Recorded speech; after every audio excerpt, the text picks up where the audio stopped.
G'day guys, and welcome back to the channel. Today I'll be doing the first video in this series of the Foresight GC2 versus the Garmin R10. Just a quick disclaimer before we get started.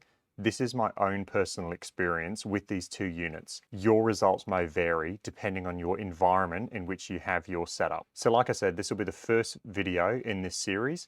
I'm going to be comparing the GC2 versus the Garmin R10 with the Garmin app today, and then also in the future, I'll be doing it with the Awesome Golf app and also the E6 Golf app. So if you haven't already done so, make sure you subscribe if you want to see those videos in the future. So just quickly on the Foresight GC2, it is a little bit different than the R10. It's a photometric based system. So what that means is it is using two cameras, two stereoscopic cameras, high speed cameras to capture images of the ball flight within the first 12 inches. So it's going to be calculating everything. It is only measuring ball data. So I don't have the HMT, the head measuring technology, which gives you the club data. So this is only capturing ball data from the GC2. The Garmin R10, like I've talked about in previous videos, it's using Doppler radar. So the good thing about that is all of these shots are going to be measured by both devices at the same time. So you're going to get an accurate comparison between the two. Each of these technologies have their pros and cons, but Foresight has been long regarded as one of the best indoor launch monitors. And that's because it's using that photometric system. And so it's calculating the ball flight with those pictures. So there's going to be no estimating spin axis. A very common issue for radar-based launch monitors indoors is that they struggle to correctly calculate spin axis or side spin. And the reason for this is just the lack of ball flight. Other more expensive Doppler radar units, such as TrackMan and to a certain extent Mevo Plus, they utilize cameras in the actual devices themselves, and this will help them to calculate the spin axis. The biggest thing with these radar-based units indoors is they can't figure out where on the club face the ball has actually been struck, and so then they don't take into account gear effect. Even TrackMan at the high price point that it has a lot of limitations with this, and it has to use cameras and also have the perfect lighting, the correct amount of lighting in the room to be able to determine where on the face the ball was struck. So that's one advantage that the Foresight has over the R10. However, in saying that, there are limitations that the Foresight has as well. One common known limitation or error that the Foresight does is it overestimates carry distance on low spinning driver shots, and you might see that today when we hit drivers. Okay, so the test today, I have correctly aligned both units and calibrated. The environmental settings are all the same within the softwares. So I've got 80 degrees Fahrenheit, we're at 0 altitude, and humidity is 0. I will be using brand new RCT balls for this test as well. So the Garmin is going to be measuring the spin. And lastly, I'm not biased either way. I'm not going to be biased towards the Foresight. I'm not going to be biased towards the R10. I think both of these units are great. They both have their pros and cons. I do love my R10 and the GC2. So this is just going to be my unbiased review of both of them and comparing them. Things we're going to be focusing on today are carry distance. This is a big one. We want accurate carry distance. The next thing we're going to be focusing on is the backspin.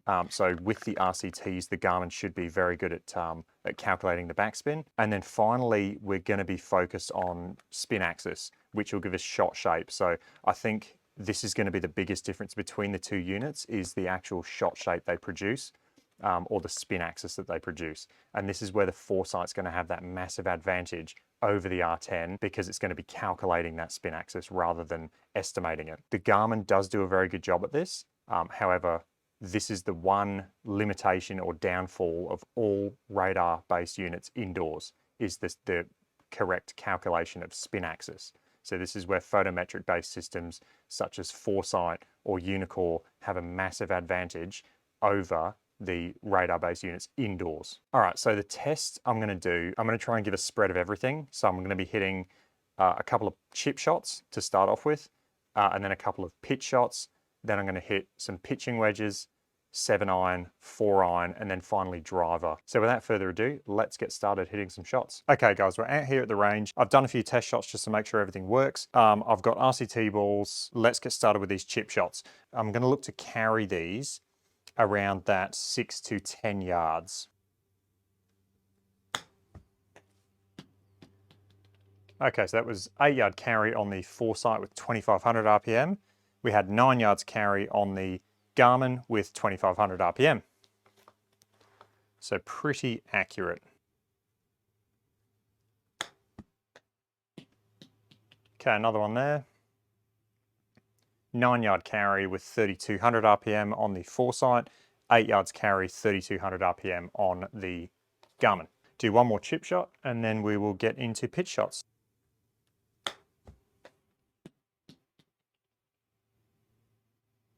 So we had 7.5 yards carry on the Foresight with 3000 RPM, 7 yards carry on the Garmin with 3000 RPM. All right, let's go back to around 60 yards. And for these pitch shots, I'm going to look to carry around 60 yards, roughly.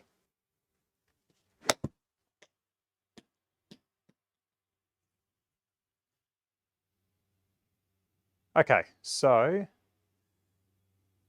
we had a no read from the Garmin, 57 yards and 8400 RPM on the Foresight.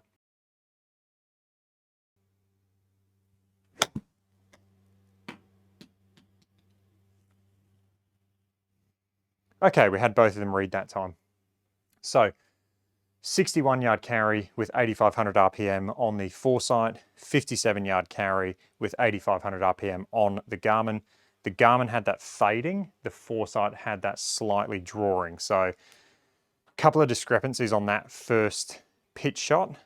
We had a distance discrepancy, so 4 yards distance discrepancy. And then we also had a spin axis discrepancy as well, where the Garmin had it fading and the Foresight had it drawing. All right, so let's go for another 60-yard shot.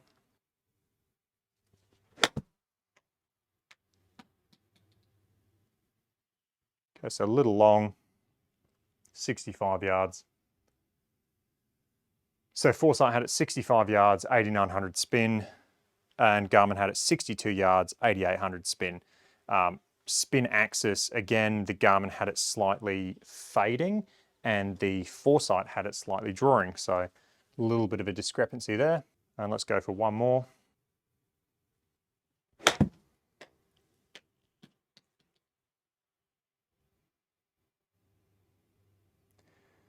All right, so 64 yard carry with 9200 RPM on the Foresight, 60 yard carry with 9200 RPM on the Garmin.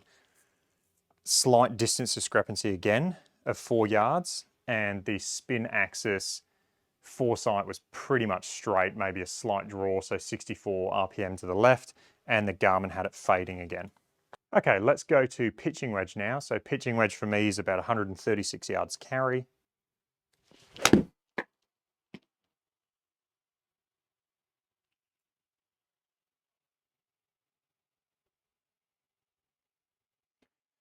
Okay, so distances, 134 with 8900 spin on the Foresight, 125 on the Garmin with 8900 RPM spin.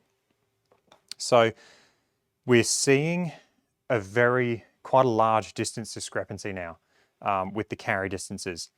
The spin is correct. Spin axis was quite different. So the Garmin had that fading there and the Foresight had that slightly drawing. So spin axis and carry distances are a little bit different. Not the best strike, but I'm going to leave it in.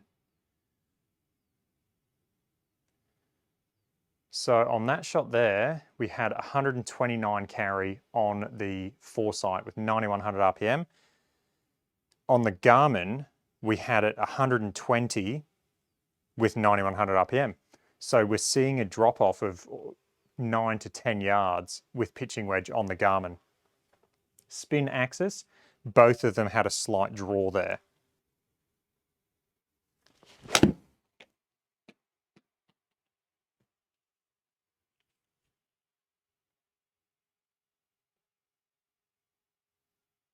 Okay, so we had 133 yards carry on the Foresight with 9000 RPM. We had 124 yards carry with 8900 RPM on the Garmin. Spin rates, pretty much identical. The RCT balls work. What we're seeing a difference in is carry distance by quite a significant amount, and also spin axis or side spin. So the Foresight had that slightly drawing and the Garmin had that slightly fading. All right, so let's move up to 7-iron now. 7-iron for me is 170 club, 170 to 175 carry. Not the best strike, a little pulley. So a little bit over the top and pulley there. 170 yard carry with 6,800 RPM on the Foresight, and it was pretty straight, maybe a slight left spin axis. The Garmin had 162 with 6,800 RPM, so spin again is pretty much perfect. Distance, we're seeing 8 yards discrepancy between the two units. And that was a big miss hit. That was out the heel thin. And for carry, I'll leave it in because this is all data gathering. So for distances, the carry distance on the Foresight was 162 with 6,200 RPM. Look at the Garmin, we've got 154 carry distance with 6,200 RPM. So carry distance again is showing up as short on the Garmin. And in terms of spin axis, they were both pretty much correct. So both of them had it fading. And again, not the best strike. A little bit out the heel again. In terms of carry distance, we had 168 with the Foresight and 6,200 RPM. With the Garmin, we had 163 with 6,200 RPM. Both of them had the spin axis to the right, so both of them read the shot shape correctly. And in terms of distance, again, we're seeing a slight drop of distance using the Garmin. I'll hit one more 7-iron, then we'll move on to 4-iron.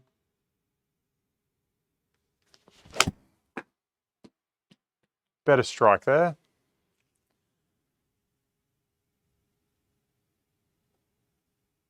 Okay, so that was a decent strike. We had 170 carry exactly on the Foresight. We had 6,800 RPM.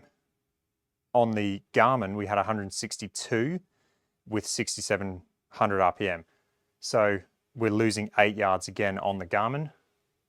Spin axis, we had a slight fade on the Foresight, and we had dead straight on the Garmin. All right, let's move on to 4-iron.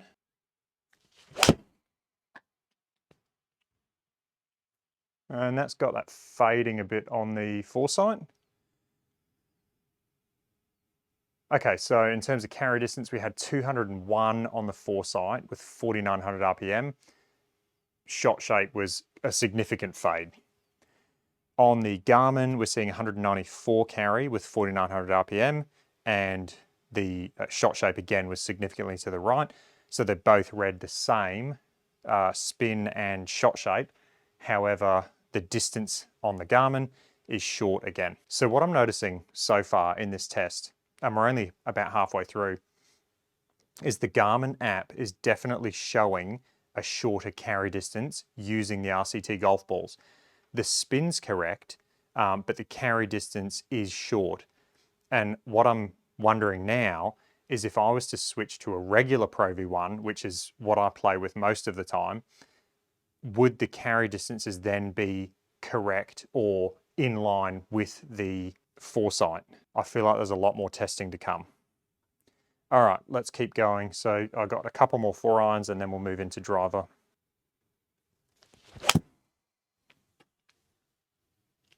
All right, that was a decent strike. That was a lot better.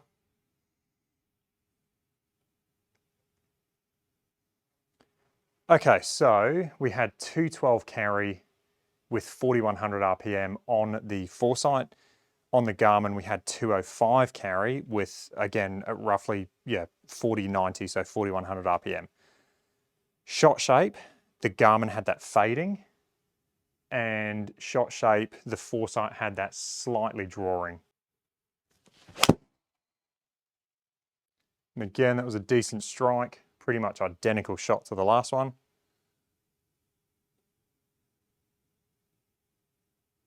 We've had 210 carry with 4,200 RPM on the Foresight, slight draw. On the Garmin, we've had 202, so again, a significant, or 8 yards distance loss with 4,200 RPM, and the spin axis was to the right. So it's funny, I'm seeing from the units, Foresight tends to show more of a draw and Garmin tends to show more of a fade.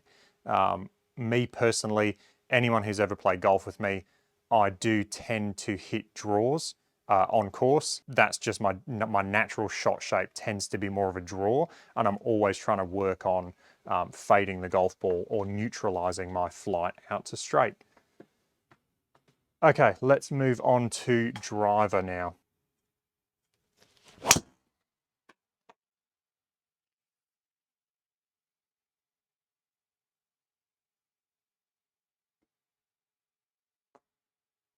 Okay, so the Foresight there, carry distance was 280, spin was 1950. On the Garmin, we had a carry of 270 and the spin was 1800. So pretty similar in terms of spin. Distance, again, it's looking at about 8 to 9 yards distance loss with the Garmin. In terms of spin axis, the Foresight had that as a slight draw and the Garmin had that as a slight draw. So pretty accurate.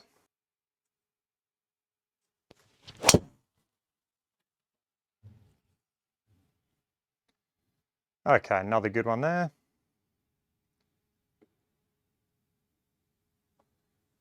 All right, so Foresight 281 carry with 2100 or almost 2200 RPM. Okay, we had an italicized spin rate on the Garmin. So that means it was estimating spin, not calculating it. I was using an RCT ball, 100% using an RCT ball. Carry distance 266 on the Garmin. Spin rate is obviously being calculated, not measured, so it's a little higher. And in terms of shot shape, it definitely felt like a draw to me. The Garmin has it fading, whereas the Foresight has it slightly drawing, which is what I felt. I saw the ball slightly impact right of my center line. The Garmin's got it going right, so. Again, impacted slightly right on the screen. So the Foresight has measured that correctly. Okay, at least we got a calculated spin on the Garmin now. And here we go. So carry distance, 286 on the Foresight, spin rate 2200. It impacted right on the screen. That's the ball flight that it felt like to me. The Garmin's actually got that one correct. So it's saying 290 carry distance and 2200 spin as well. So on that shot there, they were both very similar. What I might do on that one now is go into the data fields. So the launch direction was 3.1 right on the Foresight. The Garmin had it as 1.5. Ball speed was 161 on the Garmin. We had 164 on the Foresight. What else have we got? Let's go to peak height was 39 on the Garmin. Peak height was 39 on the Foresight. Launch angle was 14.4 on the Garmin and it was 14 on the Foresight. So both pretty accurate. For the offline, we had 9.3 yards to the right on the Foresight and we had 8 yards right on the Garmin there. So both of them pretty much got it correct on that shot there.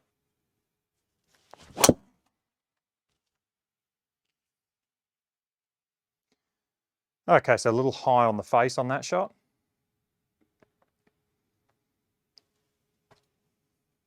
But in terms of distances, so we've got 281 on the Foresight. Again, that slight draw, 2000 RPM of spin on the Foresight. Going over the Garmin, we had 277 as a carry and 1800 RPM and it was dead straight on the Garmin. And let me just see if it actually picked up club. Okay, so it didn't pick up the club path or anything like that. So it's just using ball metrics, which is probably why it went dead straight. So let's jump over to the data fields. Okay, so we had 161 ball speed on the Foresight, 157 on the Garmin. We had launch direction was 1.3 right on the Foresight. It was 0.6 on the Garmin. Total deviation, so the Garmin had it 3 yards right, and the Foresight pretty much had it dead center. So again, pretty close. Peak height 35 on the Garmin, peak height 35 on the Foresight. So very similar, a slight loss in carry distance on the Garmin, but not much. Okay, let's hit another one.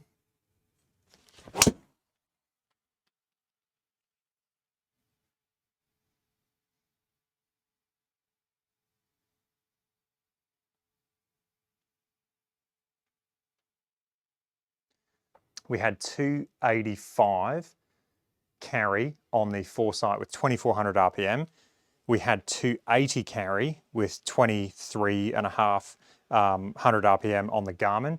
So those numbers are pretty close, really. We've got 5 yards shorter on the Garmin. What else did we have? So let's see, the side spin, it was pretty much dead straight on the Foresight. So it started right and just stayed right. I mean, it had 4 RPM to the right. So it's literally nothing. So dead straight on the Garmin as well. Let's just have a look at the other stats now for the Garmin. So we had 164 ball speed on the Foresight. We had 161 on the Garmin. Launch angle was 14.5 on the Garmin. It was 14.4 on the Foresight. Launch direction, 1.1 right on the Garmin. It was 1.5 right on the Foresight. So very accurate. Those were pretty much identical, or close to identical as you can get, apart from the ball speed, which was slightly higher on the Foresight. All right, guys, so in conclusion, very interesting test. I think what we saw in the Garmin Golf app was the distances were slightly short with the irons. With driver, when it used the calculated spin, they seem to be a lot closer. The biggest discrepancy I was seeing with the units though was the shot shape or the spin axis. And that's always going to be the biggest thing for radar-based units indoors to calculate. Spin axis is always going to be the hardest thing because you've got limited ball flight. And that's where the advantage of the Foresight, where it's using photometric technology or photos, it's going to have an advantage on spin axis versus the Garmin. In terms of the Garmin app, with the RCT golf balls, it was pretty clear that I was losing a bit of carry distance. So what I would like to do in a future test is to actually use just regular Pro Vs, do the exact same test and just see if the calculated spin, because it's going to be lower, will it actually give us a closer carry distance? It's definitely a test for another day. But in terms of today, using RCT golf balls, the GC2 versus the R10 on the Garmin Golf app, we clearly saw a loss in distance. We clearly saw a discrepancy in spin axis.